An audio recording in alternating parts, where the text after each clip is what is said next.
生活消息来看，明年1月初一开始，甲咱劳工有关系新制度，上计工资是调悬到29500，算点钟的是1点钟796块。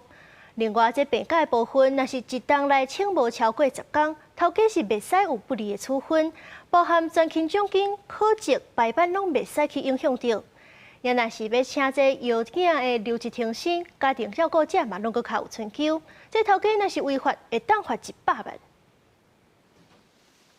特别到年尾啊，后礼拜就要迎接新的一年。劳动部公布明年2026年1月初一开始，真侪项和劳工权益有关系的新政策，包括调起上计工资，月薪会对现行的28590调升到29500，时薪是对190调升到196块，按算差不多有247万的劳工受惠。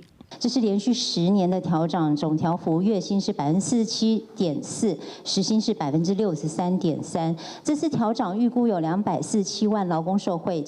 另外，为了要让劳工真正加请病假，劳动部嘛修正劳工请假的规则。未来劳工1年内请病假，若无超过10天，雇主袂当予伊不利的处分。人事考核嘛袂当干那看劳工请病假的部分，要有合理的综合考虑。专勤奖金是必须要以病假的工数以比例来计算做上计的标准。若是雇主违法，上悬会当罚100万。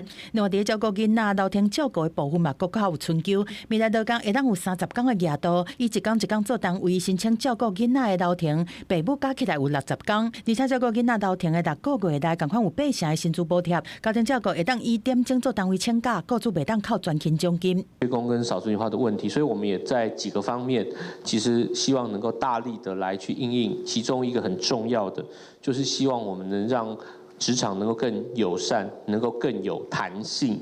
另外，为了因应少子化造成欠劳动力这个问题，嘛订定揽才专法，加强延揽外国的专业人才。另外，在移工的部分，嘛提出下国劳动力增进4大方案，帮助产业来解决欠工的问题。王新汉强调，新制上路了后，希望会当落实到大家劳工的身躯顶，持续打造更较有尊严、更较友善的劳动环境。